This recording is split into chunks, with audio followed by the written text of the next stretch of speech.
네, 시편 52편 한 목소리로 같이 읽습니다. 포악한 자여, 내가 어찌하여 악한 계획을 스스로 자랑하는가? 하나님의 인자하심은 항상 있도다.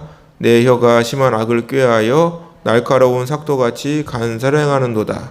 내가 선보다 악을 사랑하며 의의를 말함보다 거짓을 사랑하는도다. 셀라.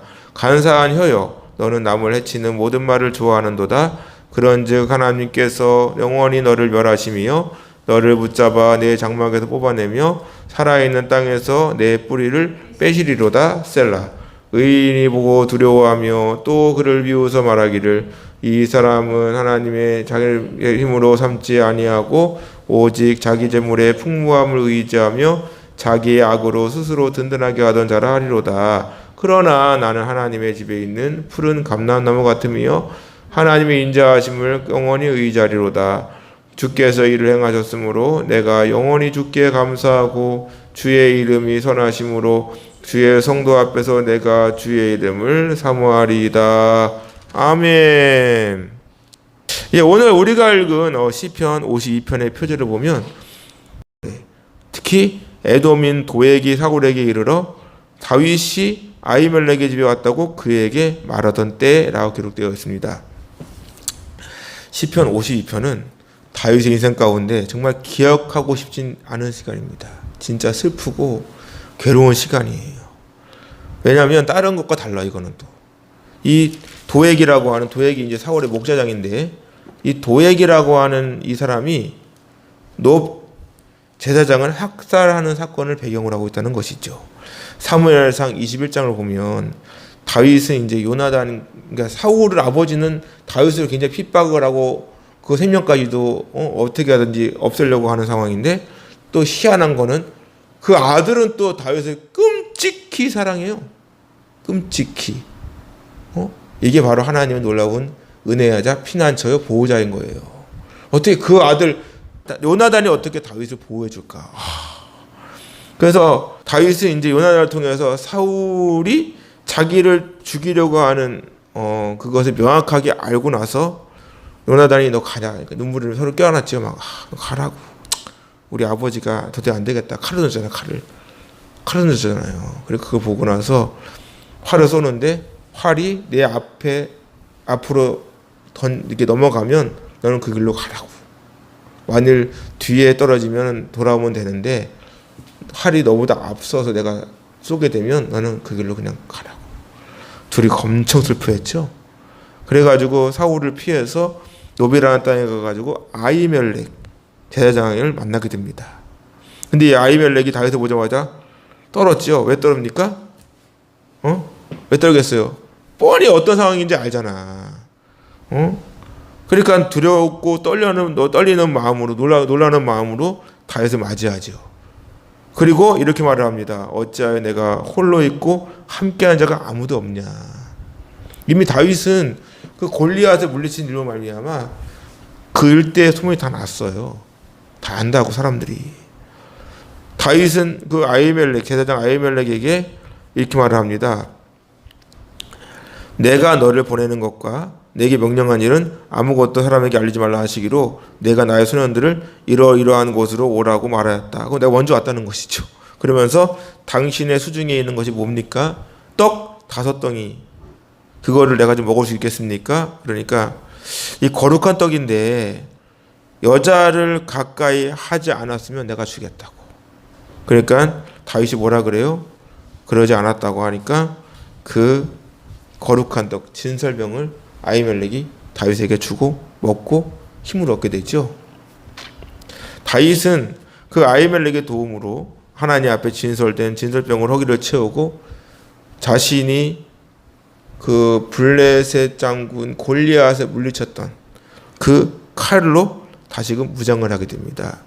그런데 이러한 일이 진행되는 과정 가운데 거기에 참 희한한 게 역시 성경은 1.1획도 놓칠 수가 없어. 거기에 뜬금없이 무슨 말씀이 있냐면 그날에 사울의 신하 한 사람인 여호와 앞에 머물러 있었는데 그는 도액이라. 이름하는 에돔 사람이요 사울의 목자장이라. 아니 굳이 그 구절 안에다가 이거는 사실 의미 없는 내용이거든 사실. 그냥 넘어가면 역시 이러한 어떠한 단서를 우리는 딱 발견을 해야 합니다. 도액이라는 뜻이 뭐냐니까 걱정하다, 근심하다, 두려워하다. 누가 이름을 그렇게 지어요? 누가 지었겠어? 하나님의 섭리인 거죠. 그럼 이 인간은 근심하고 두려움이 되고 걱정이 되는 그러한 상황이 되는 거예요. 하나님 앞에 두려움과 염려, 걱정, 근심 이런 뜻이 되는 거죠. 사실 도액이 사울의 목제장으로 그 자리에 있었다는 사실을 성경이 말할 필요는 없는 거지요. 그런데 이것이 굉장히 중요한 단서가 되고 있다는 사실입니다. 다윗은 아히멜렉에게 묻습니다. 여기 내 창과 칼이 여기 있지 않냐고. 내가 그거를 아직 내가 못 가졌다고. 골리앗 물리칠 때 가졌던 그 단창 그거 내가 가지려고 하는데 어디 있냐고. 그러니까 아히멜렉이 그거를 이렇게 돌려주지요. 그리고 다윗은 사울을 두려워하는 마음에 다시 그 길을 떠나가지고 다른 곳으로 이제 가게 됩니다. 사실 여기서 다윗은 그 아기스가 자기를 알아보는 걸 보고 막 침을 질질 흘리면서 간신히 도망가서 간신히 피해갔어요. 그리고 그러던 중에 에돔 사람 도액이 사울의 목제장이잖아요. 그 목제장인 도액이 사울에게 이제 이 아히멜렉이 도와줘가지고 사울이 도망갔다고 이렇게 알려주게 되죠. 이 일로 인해서 제사장 아히멜렉과 함께 에봇을 입은 자 85명, 그것도 제사장이잖아. 85명과 뿐만 아니라 그들의 자녀, 거의 노베 땅에 있는 아이들부터 딱 다 죽어요. 소와 나귀와 양까지 다 죽입니다. 그 도액 한 사람의 입방정으로. 얼마나 다윗이 힘들었겠습니까? 이러한 상황에서 아히멜렉의 아들 아비아달이 간신히 죽음을 피해 도망오면서 다윗에게 그 얘기를 해주는 거예요. 다윗이 진짜 땅을 치지 않겠습니까? 이러한 배경에서 쓰여진 시가 오늘 우리가 읽은 시편 52편입니다. 1절 보세요. 1절. 포악한 자가 자여 내가 어찌하여 악한 계획을 스스로 자랑하느냐. 하나님의 인자하심은 항상 있도다. 사실 도액은 사울의 목자장이잖아요. 목자장이 뭐야? 목자를 담당하는 장이란 말이에요. 반장 같은 경우죠. 그러니까 다윗이 쫓기고 있음을 알고 있던 거죠. 어떻게 보면 도액의 입장에서 사울로부터 인정받고 싶지 않았겠습니까? 사울이 다시 다윗을 쫓고 있다는 사실을 알기에 도액의 밀고로 다윗을 잡을 수 있었지만 결국에는 놓치고 다윗 도와주었던 제사장 그 아히멜렉과 에봇을 입은 자 85명이나 죽임을 당하는 끔찍한 일이 벌어지는 것. 다윗의 입장에서 얼마나 마음이 아팠겠어요. 그 마음을 포악한 자여 내가 어찌하여 악한 계획을 스스로 자랑하느냐. 하지만 다윗은 고백합니다. 하나님의 인자하심은 항상 있다고. 내가 아무리 악한 계획 꾸민다 하더라도 하나님께서는 나와 함께 하고 있다. 분명히 하나님은 살아계시다. 이 얘기를 하고 싶은 것이죠. 2절 보세요. 내 혀가 심한 악을 꾀하여 날카로운 삭도같이 간사를 행하는도다. 악, 하우와 욕망, 탐욕 이런 거죠. 멸망시키는 것. 지금 그 도액의 혀가 욕망, 탐욕, 멸망시키는 혀가 되고 있잖아요. 밀고 하는 바람에 다윗도 죽을 뻔한 거는 볼 것도 없고 자신을 도와주었던 아히멜렉과 함께 85명. 사실 사울이 죽이라고 할 때 다른 사람은 떨었어요. 왜? 하나님으로부터 기름 부음 받은 자들이잖아. 그러니까 다른 사람들이 이렇게 떨고 있는데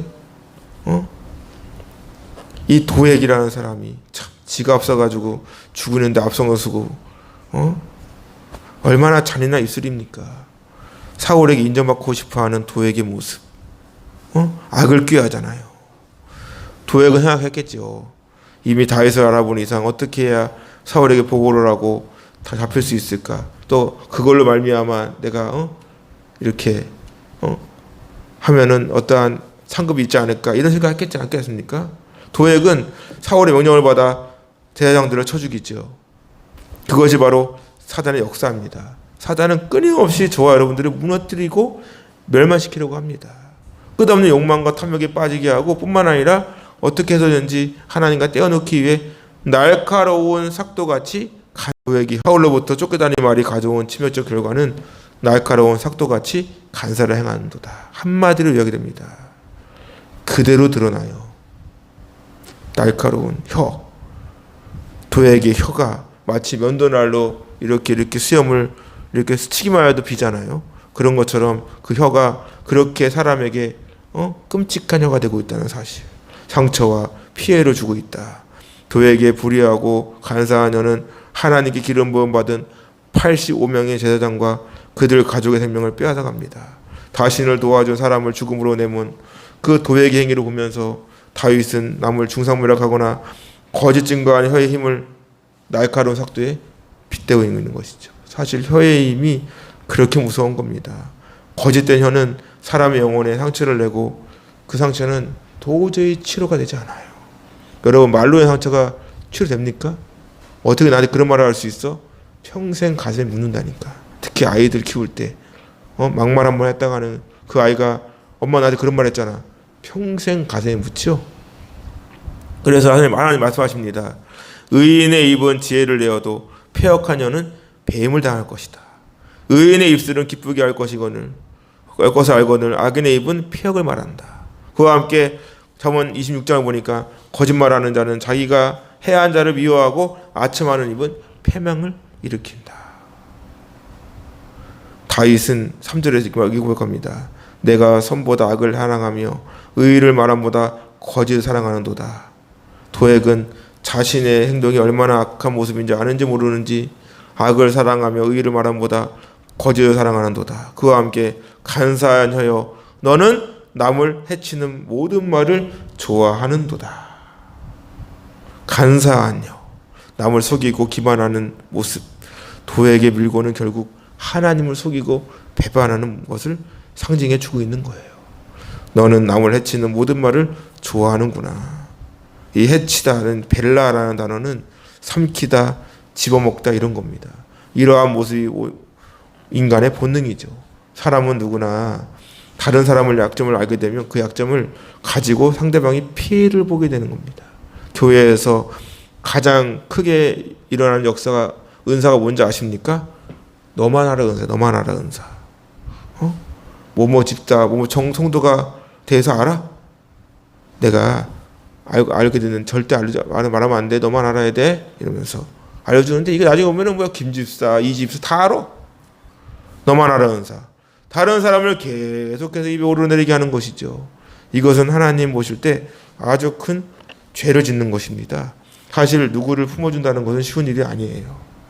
알면서 모른 척하는 것도 쉬운 일이 아닙니다. 하지만 우리가 하나님의 은혜와 사랑을 입은 자로서 하나님께서 기뻐하시지 않는 행동을 하지 않는 것이 좋지요. 사단이 얼마나 기뻐하겠어요. 아무도 모르는 비밀을 알게 되니까 도무지 입이 근질거려가지고 가만히 있지를 못합니다. 마치 무슨 천기를 아는 것 마냥 천기 누설이야? 아주 신이 나요. 신이 나. 그것을 누설하면 누가 가장 큰 피해를 보게 되겠습니까? 품어줄 줄 모르고 마냥 그냥 이렇게 다 드러내고 싶어하고 말이야. 도무지 배를 하는 것을 몰라요. 그러한 일로 인해 교회를 떠나는 분도 얼마나 많은지 모릅니다. 그렇기 때문에 우리는 혀를 항상 조심하셔야 돼요. 하나님 말씀하시죠.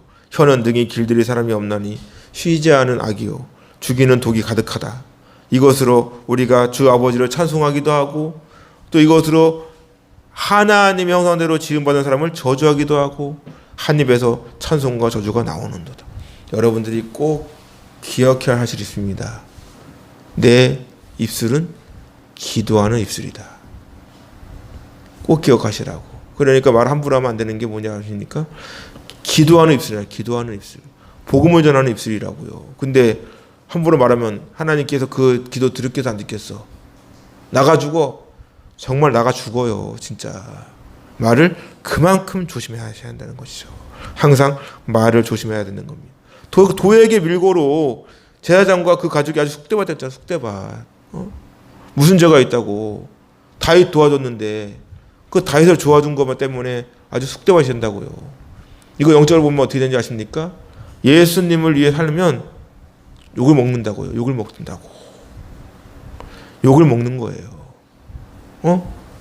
일제강점기나 6.25 때 저분 기독교인이라고 밀고 하는 바람에 그냥 순교당하는 거라고요. 요즘 교회 안에서도 도액 같은 사람이 많죠. 나무의 비밀이나 약점을 알면 이 안티들이 계속 바울을 따라다니면서 여기 있다고 저기 있다고 저쪽으로 도망갔다고. 그래서 사도 바울이 죽을 뻔도 하고 감옥에 갇히기도 하고 아주 난리야 난리. 심지어는 다윗처럼 생명까지 잃을 뻔하기도 하죠. 예수님을 따라가면 오늘날 교회도 그럽니다. 교회가 문을 열고 예배를 드려야 되는데 슬그머니 와가지고 여기 몇 명 예배 드렸다고 이렇게 해가지고 공공기관에 보고를 한대. 이게 딱 신고를 안 되는 거예요. 여기 내가 봤는데 몇 명 예배 드렸다고. 이거 위반 아닙니까? 이런다는 거야. 세상이 왜 그렇게 가죠? 이 도회가 뭐가 달라? 다윗이 죽음을 피해 도망다니는 상황을 알면서도 악한 왕 사울로부터 인정받기 위해 노업당의 제사장들과 그들에 속한 모든 가족과 가축을 남김없이 쳐 죽이는 그 도액을 다윗은 마치 맹수가 먹이를 통째로 삼켜 먹는 잔혹한 악한 행위에 빗대어 고백하고 있는 것입니다. 하나님 말씀하시죠. 죽고 사는 것이 혀의 힘에 달렸나니 혀를 쓰기 좋아하는 자는 혀의 열매를 먹는다. 우리는 항상 말을 조심해야 돼요. 무엇보다 다른 사람을 품어줄 수 있어야 합니다. 온갖 비방과 환난과 고난 속에서도 하나님께서는 다윗처럼 바울처럼 늘 보호해 주신단 말이에요. 하나님은 항상 기억하세요. 하나님은 모든 관심이 예수님 믿고 구원받은 하나님의 자녀를 향해 있다고. 세상에서 억울한 일, 힘든 일, 때로는 오해할 수도 있습니다. 내가 하지도 않은 것이 마치 내가 한 것처럼 이렇게 드러날 수도 있어요. 그럼에도 하나님께서는 다윗을 끝까지 보호해 주신 것처럼 우리를 책임져 주실 줄로 믿습니다. 다윗은 고백합니다. 5절 보세요. 그런즉 하나님께서 영원히 너를 멸하시며 너를 붙잡아 내 장막에서 뽑아내며 살아있는 땅에서 내 뿌리를 빼시리로다. 너를 멸하신대. 완전히 파괴한다. 나타치. 완전히 파괴하고 완전히 흔적도 없이 헐어버리는 거예요. 너를 붙잡아서 내 장막에서 뽑아낼 것이다. 살아있는 땅에서 내 뿌리를 뺄 것이다. 여기서 붙잡다라고 하는 게 하타라는 단어는 뭐냐니까 움켜쥐는 거예요. 여러분 예전에 학교에서나 풀 뽑기 할 때 어떻게 해? 풀 뽑으려면 잡아가지고 뽑아야 돼. 이런 겁니다. 이거 완전 뿌리채 다시는 잡초가 자라지 못하도록 아주 뿌리채 뽑혀질 거라는 것을 하나님께 구하고 있는 거예요. 그럼 여기서 장막은 뭘까요? 장막이 히브리어로 오헬입니다. 오헬입니다. 이 오헬이라는 단어, 천막, 거처 이런 거예요. 여기서 장막은 뭐예요? 노업당의 제사장 아히멜렉과 함께 85명의 제사장과 그 가족의 삶의 터전이에요. 근데 그곳에 도액으로 말미암아 아주 쑥대밭이 됐어요. 다윗이 고백하는 거예요. 그곳에서 잡아떼지 뽑아내서 살아있는 땅에 내 뿌리를 빼실 것이다. 도액은 아히멜렉과 노업당의 제사장들을 죽임으로 그들로 하여금 더 이상 그 장막에서 제사장으로서 하나님을 섬기지 못하도록 했죠. 어떻게 보면 뿐만 아니라 그 제사장의 모든 가족까지 몰살시키고 그들의 후손을 끊어 노업당에 더 이상 살 수가 없게 만들어놨어요. 그러면 그곳은 오늘날 뭘 상징할까? 교회입니다. 교회라고요. 세상은 끊임없이 교회를 파괴하려고 합니다. 교회 안에서도 항상 은혜만 있는 게 아니잖아요.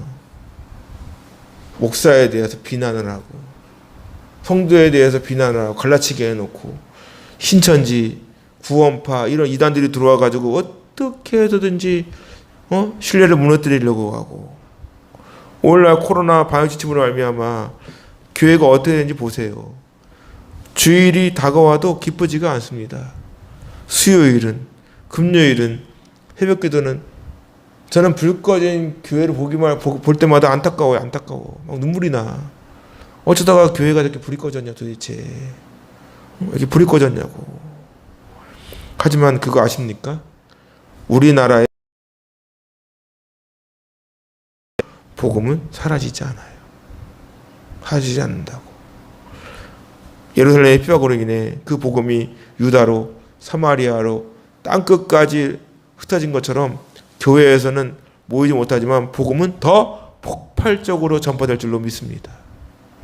비록 예배를 제대로 못 드려서 안타깝기는 하지만 도액처럼 예배를 방해하고 교회에 대해서 비난을 하고 이런 사람들을 하나님 그냥 두시겠습니까? 하나님 대적해가지고 남한한 사람 봤어요? 하나님 대적하면 뭐라 그랬어요? 하나님을 잘 섬기면 천대까지 은혜 주시지만 하나님을 대적하면 3, 4대가 멸망당한다고 그랬습니다. 반드시 죄의 대가를 치른다고요. 제사장들이 죽고 장막이 무너지는데 앞장선 도액처럼 오늘날에도 예배를 방해하고 교회에 대하여 비난을 가하고 복음을 거부하는 자들에게 그 모든 행위대로 하나님께서 똑같이 갚아 주실 거라는 사실. 도액이 악한 일을 도모하며 성취한 그의 해속적 그런 물질적인 욕심. 도액에게는 그곳이 자신의 세속적인 장막이었지만 하나님 보실 때 그곳은 영적 장막이었다고요. 교회가 세상에서 볼 때는 별별 쓸모도 없고 필요도 없는 것 같지만 하나님 보실 때에는 교회를 통해서 일하신다고요. 믿습니까? 교회를 통해 예배를 받으신다고요. 교회가 세상의 구심점이 되어야 한다고요. 소망을 줘야 한다고요. 말로는 맨날 주님의 몸된 교회라고 하면서 정말 주님의 몸된 교회가 같이 그렇게 귀하게 여기고 계십니까? 다윗은 하나님께서 도액을 그가 주인을 하고 있는 사울로부터 완전히 뽑아낸단 말이에요. 목자장이네, 목자장. 얼마나 잘 나가는 사람이야. 그의 모든 가족이 살아가고 있는 땅에 더 이상 뿌리를 내리지 못하도록 해 주실 것을 하나님께 간구하고 있는 거예요.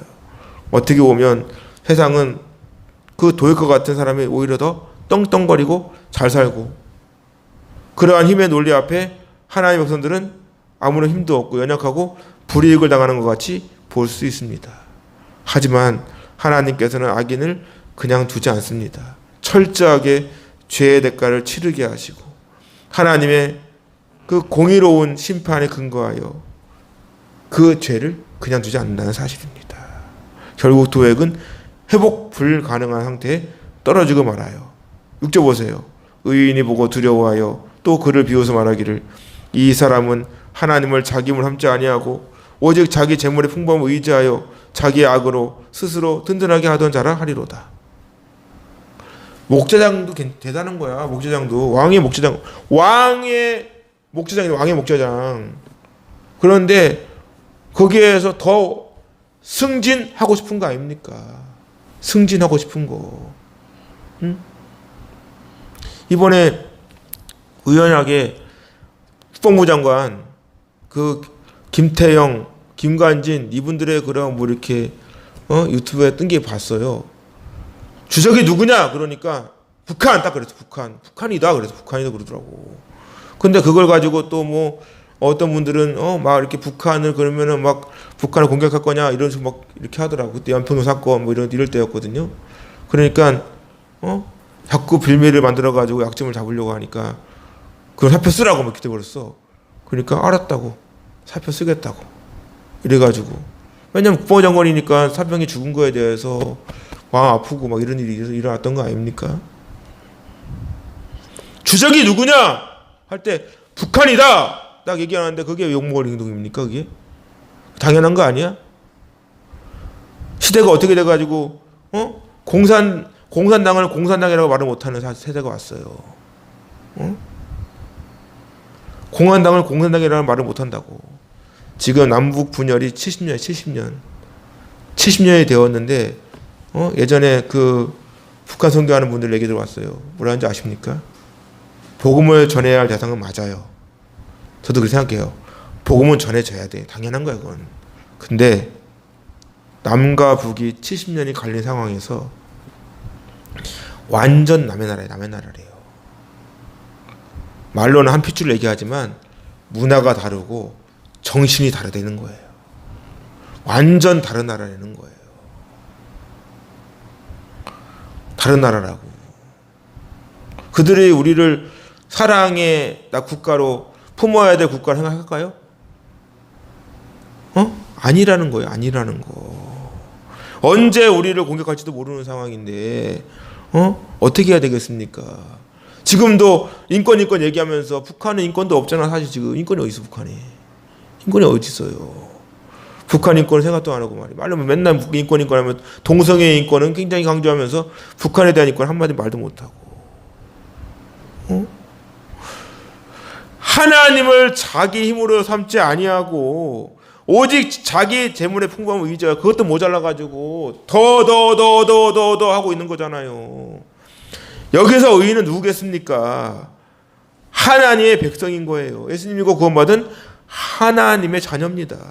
겉으로 볼 때는 도에게 있어서 두려움의 상징이에요. 하지만 겉으로는 두려워할지 몰라도 그 마음에는 하나님을 믿지 않으니까 자유를 삼지 않으니까 비웃으며 말하는 거예요. 우리는 오히려 도액이 불쌍하지만 도액은 오히려 우리를 보면서 야 쟤네들 기독교에 쟤네들이 그 하나님 믿는데 이러고 비웃고 있는데 우리는 오히려 도액이 불쌍하지. 저 사람이 하나님을 믿어야 되는데 하나님을 만나야 되는데 하나님을 의지해야 되는데 이러는 것이죠. 하나님을 자기 힘으로 삼지 않아야 한다는 건 뭡니까? 자기 재물을 풍부한 세상 것에 신뢰하는 거예요. 믿고 따르는 거예요. 의지하는 세상이 다릅니다. 도액은 사울을 의지하잖아요. 어떻게 보면 사울에게 잘 보일까?가 도의 관심사죠. 어떻게 하면 내가 사울에게 인정받을까? 이러한 모습은 오늘 살아가는 저와도 마찬가지 아닙니까? 겉으로는 하나님 믿는다고 하면서도 그 이면에는 자신에게 도움을 주고 자신에게 갑인 사람에게 낙하산 같이 이렇게 딱 바라보고 그 한마디면 승진할 수 있잖아. 줄 잘 쓰면 되는 거 아닙니까? 자신의 유익을 주는 사람에 대해 잘 보이려고 하는 습성이 누구나 있죠. 절대로 우리는 세상의 논리에 빠지면 안 됩니다. 하나님 앞에 우리는 떳떳해야 돼요. 하나님 앞에 부끄럽지 않아야 합니다. 세상은 소위 잘 보이면 성공할 수 있어요. 성경의 논리 다릅니다. 소위 줄 잘 서고 빽 있으면 성공할 수 있어요. 왜 그렇게 해당 권력을 얻으러 가겠습니까? 힘과 권력을 얻기 위해서. 도액의 모습이 그래. 내가 누군지 알아? 야, 나 때문에 다 잡혔어. 이러고 싶었던 거잖아, 사실. 야, 내가 신고했어, 내가. 현재 실세는 사울이에요. 사울이 왕인데 사울에게 잘 보이고 다윗을 잡게 된다면 남은 인생은 보장받지 않겠습니까? 그런데 이러한 모습이 자기의 악으로 스스로 든든하게 하던 자를 하리로다. 자기의 욕망, 자신의 성공을 위해 남이 어떻게든 말든 짓밟는 모습, 자신이 잘 되기 위해서는 남이 어떻게든 말든 나만 잘 되면 되는 거야 라고 하는 생각. 오늘날 그렇잖아. 우리 교회만 아니면 돼, 우리 집만 아니면 돼, 이런 식으로 우리 동네에 들어오면 안 된다는 거예요. 자신이 강해지기 위해 하나님을 의지하고 하나님 붙드는 것이 아니라 눈에 보이는 사울에게 잘 보여서 한 자리 얻고 싶어하는 도액의 모습이 바로 세상의 논리라는 사실입니다. 하지만 다윗은 고백합니다. 다윗은 고백하죠. 그러나 나는 하나님의 집에 있는 푸른 감람나무 같으며 하나님을 인자하심을 영원히 의지하리로다. 다윗은 자신이 하나님의 집에 있는 푸른 감람나무라고 고백합니다. 지금 다윗이 푸른 감람나무와 같이 형통한 상황입니까?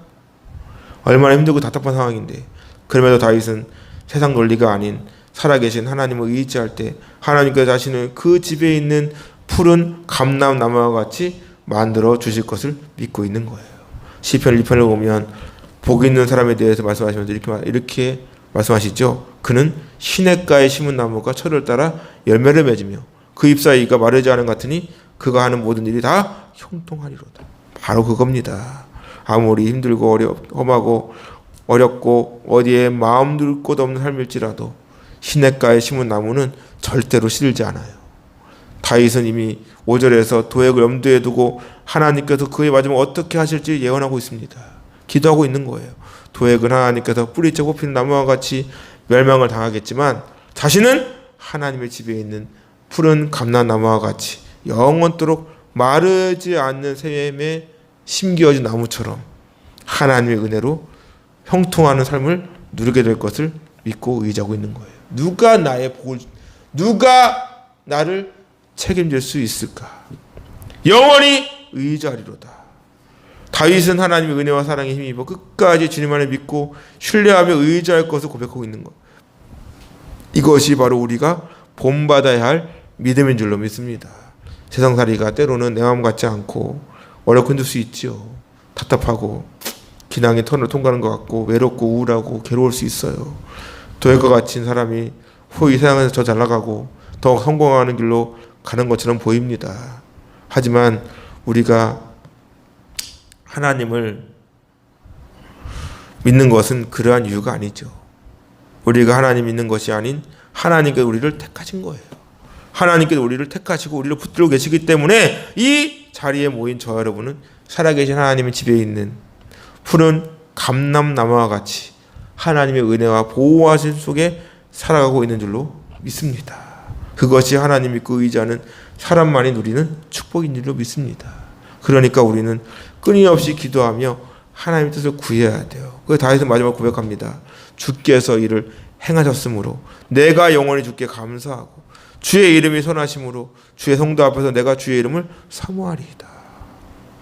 영원토록과 85명의 제사장들과 그의 가족까지 죽임을 당한 것을 볼 때 다윗의 그 마음이 어떻겠습니까? 그럼에도 다윗은 실망하지 않아요. 하나님께서 자신과 함께 계심을 믿고 꿋꿋하게 하나님을 의지하고 늘 감사하는 마음으로 주님의 이름을 높이고 천국의 소망을 두고 살아가야 함을 우리에게 가르쳐 주고 계시는 거죠. 우리는 이 시간 나의 마음을 잘 잡아야 합니다. 흔들리는 듯 마음을 다시금 붙잡고 다윗과 같이 하나님 은혜와 사랑에 감사하는 마음으로 살아가야 되는 줄로 믿습니다. 새로운 9월 첫날입니다. 이제는 그 뜨거웠던 여름이 사라지고 오늘 새벽에 나오는데 날씨가 20도 추웠어요. 약간 추운 느낌이 들더라고.